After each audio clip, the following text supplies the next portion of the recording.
Hello दोस्तों। खैर मुझे अब अपना नाम बताने की आवश्यकता तो नहीं है, लेकिन मैं आप सबसे एक निवेदन करना चाहता हूँ कि ये जो महामारी की समस्या चल रही है, इस समय आप जितना हो सके दूसरों की मदद कीजिए, है ना। चाहे वो मिडिल क्लास फैमिली है और उसको किसी चीज़ की समस्या है, या फिर कोई निचले तबके का है या गरीब है, तो जितना हो सके उसकी मदद कीजिए।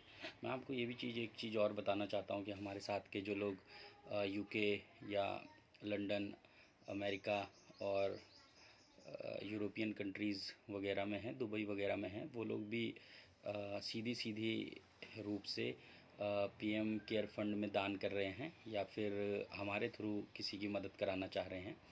तो इसी कड़ी में अब तक हमने कई लोगों को नगद या फिर कैश रूप में मैक्सिमम 17-18 हज़ार रुपये तक भी उपलब्ध कराए हैं।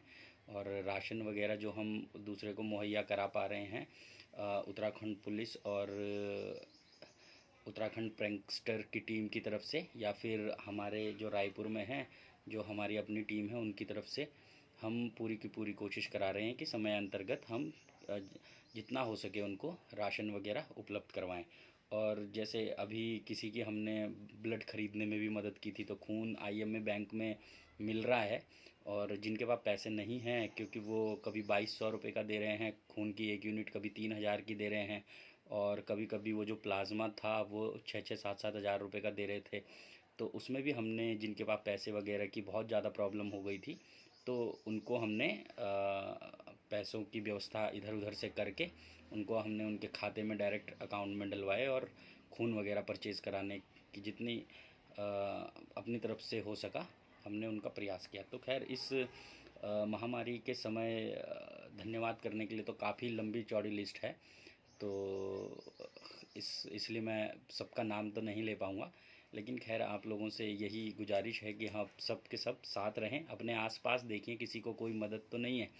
और कई बार मैंने ये देखा है कि जो मिडिल क्लास फैमिली है वो किसी को बोल नहीं सकती है कि भाई हमें मदद चाहिए। तो ऐसे में आप एक बार सामने से किसी को बोलें कि भाई कोई आवश्यकता हो तो आप हमें बता सकते हैं, और अगर आप अपने माध्यम से नहीं हमारे माध्यम से करना चाहते हैं तो आप हमारा नंबर भी उनको दे सकते हैं। मेरा नंबर मोस्टली सबके पास ही है ना। तो आप ऐसा कर सकते हैं, तो हम उनको आपके द्वारा जो भी मदद होगी आप सीधे दे सकते हैं या हमारे थ्रू मदद करवा सकते हैं। और साथ में ऐसा है कि एक और आवश्यक चीज़ मुझे ऐसे लगी कि आपके ही परिवार के कुछ लोग हर चीज़ में आप बहुत ऊपर हैं, है ना। तो उन लोगों से भी मेरी गुजारिश है कि आपको जो लगता है कि यार ये वाला परिवार थोड़ा सा प्रॉब्लमेटिक है इस समय, इन सब की नौकरी छूटी हुई है, या खाने पीने की कुछ ना कुछ समस्या हो सकती है, या घर में जो मेन कमाने वाला बुजुर्ग है उसकी अकस्मात मृत्यु हो चुकी है, या फिर घर में कोई कमाने वाला बंदा नहीं है, तो आप सामने से उनकी मदद कर सकते हैं। देखिए समय ये जो महामारी है ये बहुत कम समय के लिए, ये तो बीत जाएगी, लेकिन आपके द्वारा किया हुआ 1 रुपये का भी दान या फिर एक अन्न का दान किसी की पूरी जीवन बदल सकता है। और आप अपनी खुशी के लिए कीजिए, ऐसा नहीं कि भाई हमने तो बहुत महान काम किया है, ऐसा नहीं, बल्कि अपने लिए, अपनी खुशी के लिए कीजिए। आपको फील होगा जब आप किसी के लिए कुछ करेंगे, ठीक है। हम बहुत नीचे होके भी बहुत ऊपर की सोच रहे हैं और बहुत कुछ कर गुजर रहे हैं, तो अपने लिए कर रहे हैं, अपनी खुशी के लिए कर रहे हैं, बस और कुछ नहीं है। तो बहुत जल्द ये समय बीत जाएगा और बहुत जल्द हम आपको फिर से अपनी लाइफ एंजॉय करते हुए किसी रिजॉर्ट वगैरह में या कहीं दोस्तों के साथ बैठ के पार्टी करते हुए नज़र आएंगे। तो good wishes to all and hope everything will be fine soon as soon possible. जय हिंद, जय भारत, जय उत्तराखंड।